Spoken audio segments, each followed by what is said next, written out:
Ô maternité de Marie martyre, maternité sublime autant que ta maternité virginale et divine.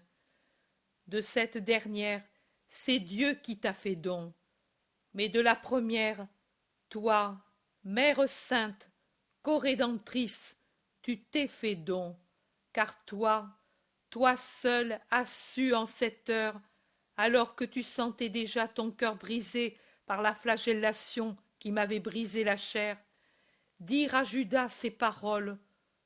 Toi, toi seul, as su en cette heure, alors que tu sentais déjà la croix te briser le cœur, aimer et pardonner.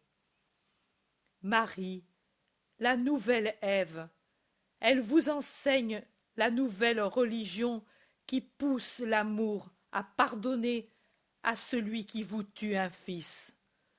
Ne soyez pas comme Judas, qui, à cette maîtresse de grâce, ferme son cœur et désespère en disant lui ne peut me pardonner, faisant douter des paroles de la mère de la vérité, et par conséquent de mes paroles qui n'avaient pas cessé de répéter que j'étais venu pour sauver, et non pour perdre, pour pardonner à qui venait vers moi repenti.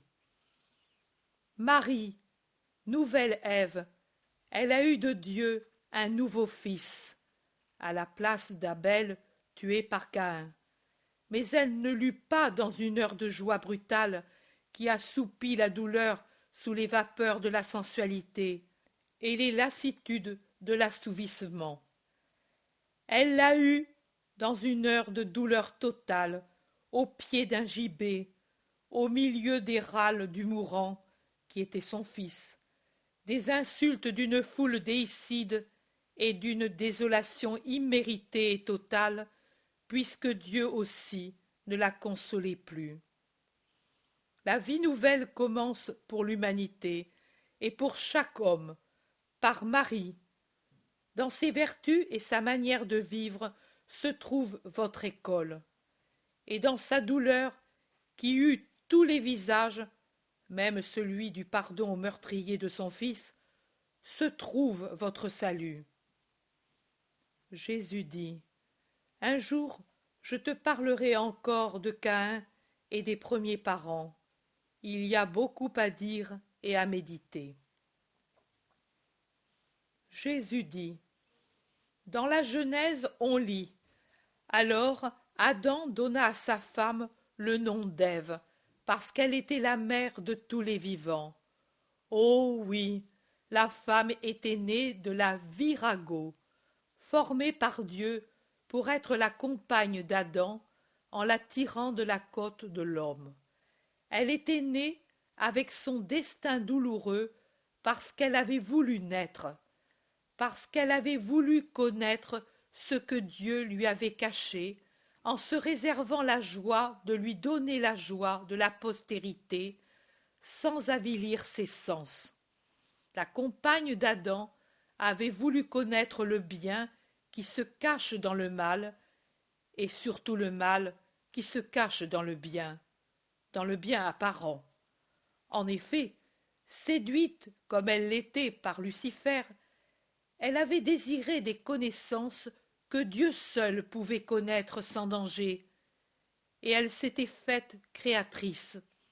Mais, en usant indignement de cette force de bien, elle l'avait corrompue en faisant un acte mauvais, car il était désobéissance à Dieu et malice et avidité de la chair.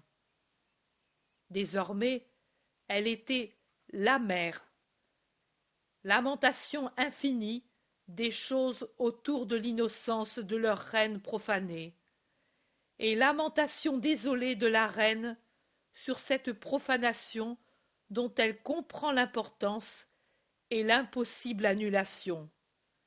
Si les ténèbres et des cataclysmes accompagnèrent la mort de l'innocent, les ténèbres et la tempête accompagnèrent la mort de l'innocence et de la grâce dans les cœurs des premiers parents.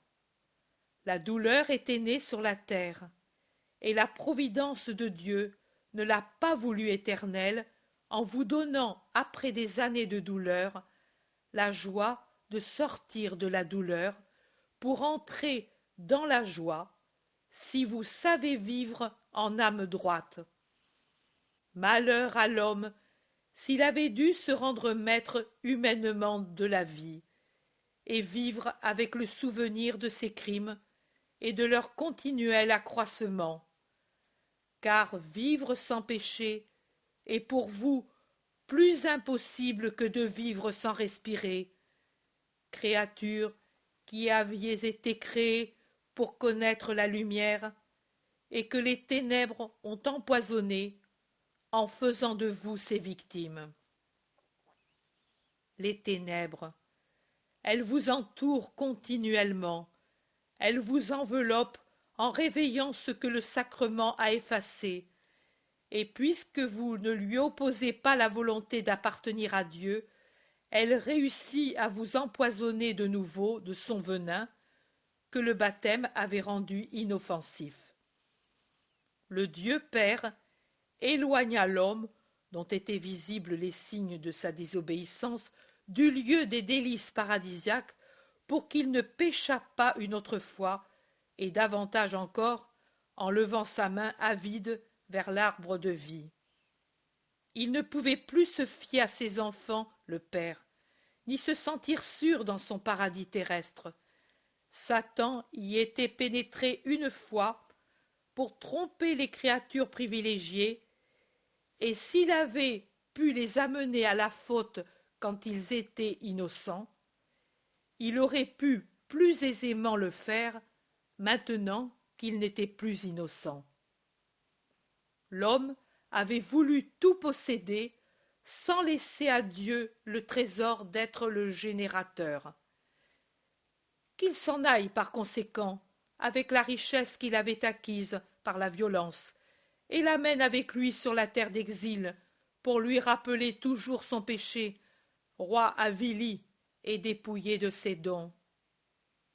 La créature paradisiaque était devenue une créature terrestre, et il devait se passer des siècles de douleur pour que le seul qui pût tendre la main vers le fruit de vie vint et cueillit pour toute l'humanité ce fruit, le cueillit avec ses mains transpercées, et le donna aux hommes pour qu'ils redevinssent cohéritiers du ciel et possesseurs de la vie qui éternellement ne meurt pas.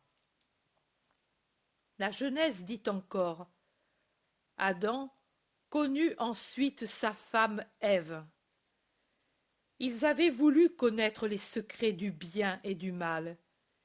Il était juste qu'ils connussent aussi maintenant la douleur de devoir se reproduire eux-mêmes dans la chair, n'ayant l'aide directe de Dieu que pour ce que l'homme ne peut créer, l'esprit. Étincelle qui part de Dieu, souffle que Dieu nous infuse, sceau qui sur la chair appose le signe du Créateur éternel. Et Ève enfanta Caïn. Ève était chargée de sa faute.